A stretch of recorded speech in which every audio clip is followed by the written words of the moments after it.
I think most people have never even heard of a brand called Invicta. It was founded in 1925 by a guy named Noel Macklin, and it lasted only till 1935, so it was only a 10-year story. But they said that it was only because this Mr. Macklin, he had such a high standards and wanted to build truly quality cars, and for that reason the car became too expensive and nobody was buying it.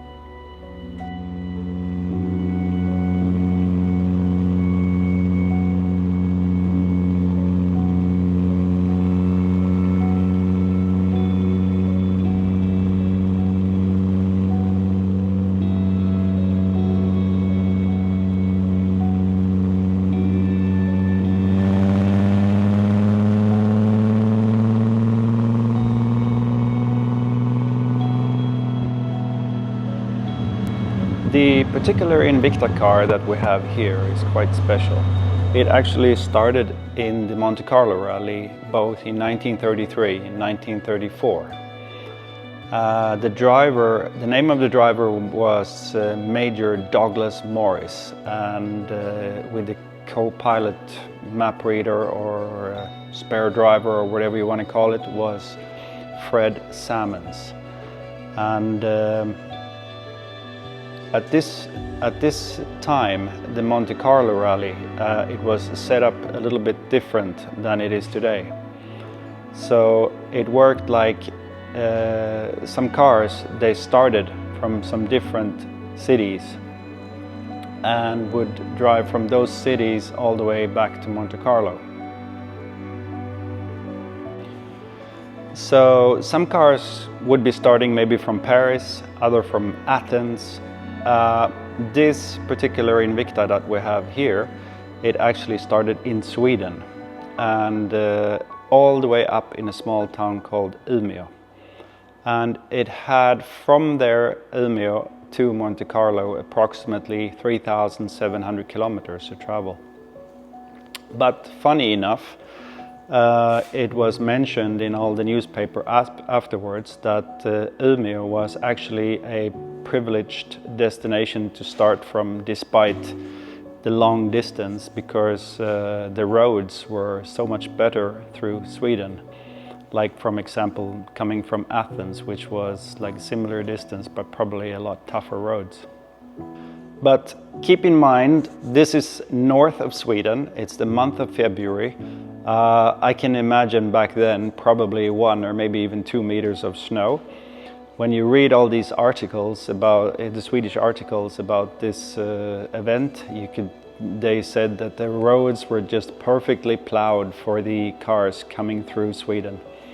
And in one article it's mentioned that Mr. Morris, he was late for his stop in Sundsvall, and they write that he had gone off the road but gone help to get the car back on the road, and so he didn't even stop in Sundsvall, he continued directly on towards Stockholm.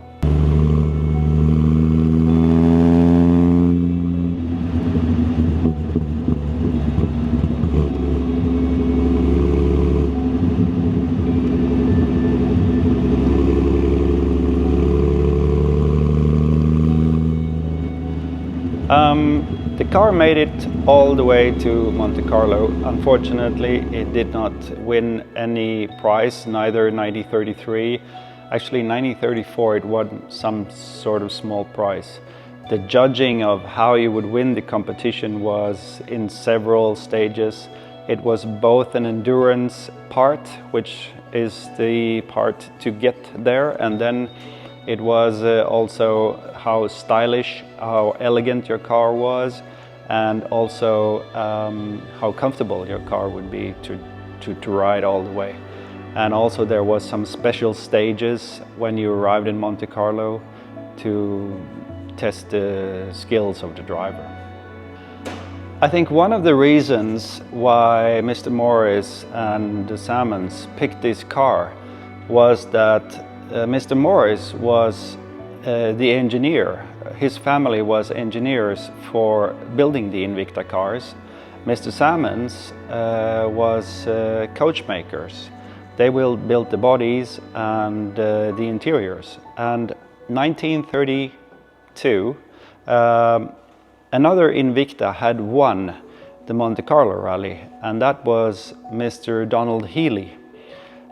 This Mr. Healey later started a company called Austin Healey. Maybe you heard of it. And so he won. So I guess Mr. Morris and Salmons was inspired by this and thought that if he can do it in an Invicta, then we can also do it.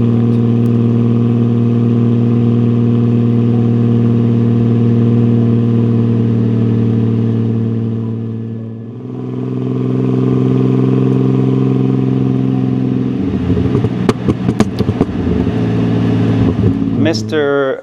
Salmons, that was riding along, had designed this body especially for the Monte Carlo Rally, and Morris had obviously helped with the engineering.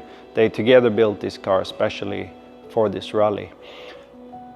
Interesting, later on, Salmon Sons, they started this, they came up with this solution called Tickford, which was a way to lower the back part of the car to make it open. And later on their company was even called Tickford.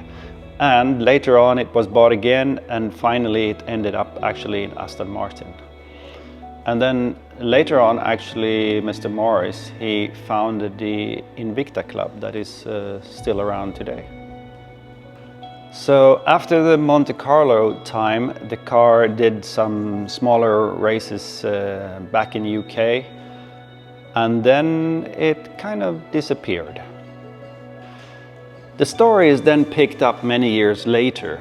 Back in UK in the 50s, a man by the name of Leo is out camping in the countryside, and he stops and asks one farmer for a couple of eggs for his breakfast. And the farmer said, why don't you come back here and we'll have a look in the barn and see what we got. When he gets in there, he sees this car standing in a corner, all deteriorated with lots of dust and so on, and he gets interested in this car. And the farmer tells him that, well, it was my father actually that it was stored here during the war, but they actually never came to pick up the car, so it's just been sitting around here, and my father passed away now, so I really don't know what to do about it. So at the end of the day, Leo had bought this Invicta for £50, and he took it back home and started to work on the car, and the work continued for about 8 years. So after the 8 years, a lot of money was spent and a lot of energy on this car to restore it to its former glory.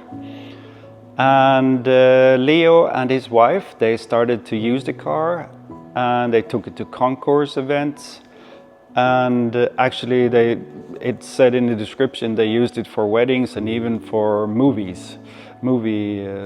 industry. But then later on in the 90s, Leo got sick and he passed away. The car was then sold by Coys on an auction. It ended up in Switzerland with the collector there, stayed there for a while, and then made its way up to Germany, and then finally back here to Sweden. What really fascinated me with this car when I bought it was the incredible documentation. Reading through the, I bought it from a German, and he said, there's all these paperworks, I don't understand anything because it's all in English. And when I started to read it one night, I just couldn't stop. It's just like a novel, the history about this car.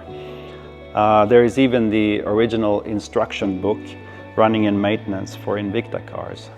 And when you look at it, you really realize what kind of car this was back in the 30s.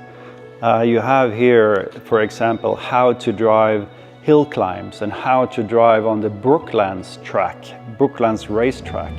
I mean, what kind of owner's manual do you get that tells you how to drive on a racetrack? So you must understand it was quite something special.